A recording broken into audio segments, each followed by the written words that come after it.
Sallallahu Alaihi Wasallam masaha, ini hadis dalilnya Bu, masaha ra'sahu, mengusap rambutnya, kepalanya, min fadli ma'in kana biyadihi, dari sisa air yang ada di tangannya. Kadang kan netes-netes itu. Nah ini dipakai ini air ini untuk mengusap gitu. Makanya saya suka ada mempraktekkan wudhu itu dengan air 1 gelas, hanya 1 gelas air aqua, itu air bukan aqua ya, ini karena di depan aqua. Pokoknya air yang di gelas itu Bu, segitu cukup bisa untuk berwudhu. Kalau kita kan rasanya gimana itu, tapi bisa. Sama dengan kita kalau dalam kondisi umroh atau haji, ya kan, kita kan susah untuk keluar. Terus kita batal, kita memperbaharui wudhu kita. Kan dengan cara air yang sedikit tuh bisa. Misalnya ini air di gelas tadi ya, yang sedikit itu. Ditumpahkan air ini nih. Air yang segini ini bisa untuk membersihkan muka. Ratakan, ratakan semuanya. Dengan 1 kali usapan bisa, udah.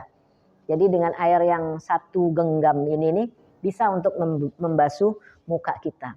Kemudian ambil lagi, dan ini kan sisa muka bisa juga tuh, sisanya masih ada, dilanjutkan ke kepala. Tapi setelah muka apa? Tangan kan? Nah, makanya Rasulullah dari tangan itu dia untuk sisanya itu untuk membasuh kepalanya.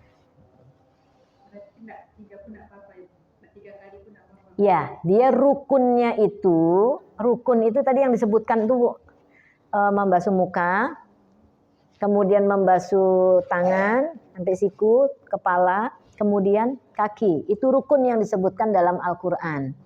Kemudian tambahkan karena memang innamal a'malu binniyat, maka harus ada niat. Berarti ditambah dengan niat jadi 5 tuh rukunnya. Nah, yang sisanya itu adalah sunnah. Membasuh hidung, kumur-kumur, kemudian telinga, itu adalah sunnah. Menigakalikan basuhan itu juga sunnah. Kalau air terbatas, maka cukup sekali itu. Nah gitu Bu.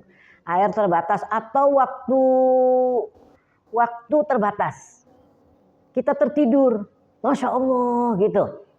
Matahari udah mulai nongol, subuhnya kelewat gitu kan, atau subuh hampir habis. Maka kita menghemat waktu tadi itu dengan 1 kali berwudunya.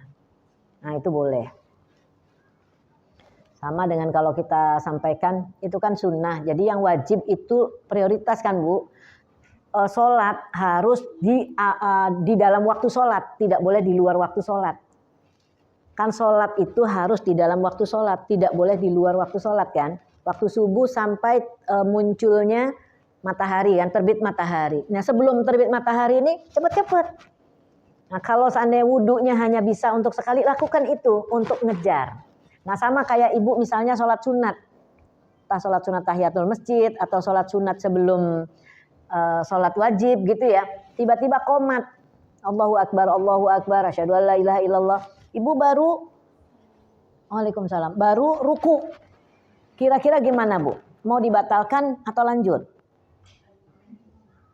Lanjut sholat sunatnya. Jadi sebenarnya kalau sholat sunat hukumnya sunat. Qomat itu panggilan untuk sholat berjamaah, itu hukumnya kan wajib kan.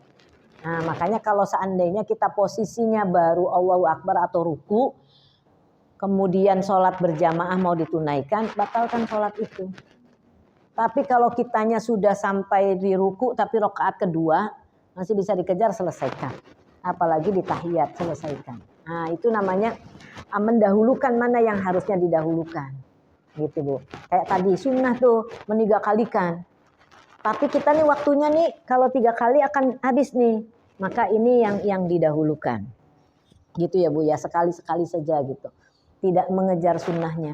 Kalau kita biasa melakukan yang sunnah, tetapi karena keterbatasan waktu, tidak terlaksana yang sunnah itu, kita tetap mendapatkan pahala sunnah tadi. Sholat itu udah dibatalin, tapi kita udah dapetin pahala tuh.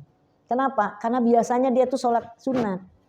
Tapi kalau biasanya nggak sholat sunat, ya nggak dapet. Makanya memang kita membiasakan kebaikan-kebaikan, khawatir kalau misalnya kita sakit.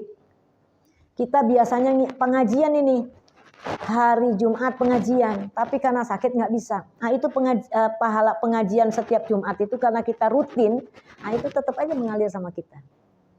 Nah itu keistimewaannya orang yang terbiasa dalam kebaikan ketika tertinggal karena sakit, karena mungkin ada keterbatasan waktu tadi gitu ya, maka dia dapetin pahala tersebut.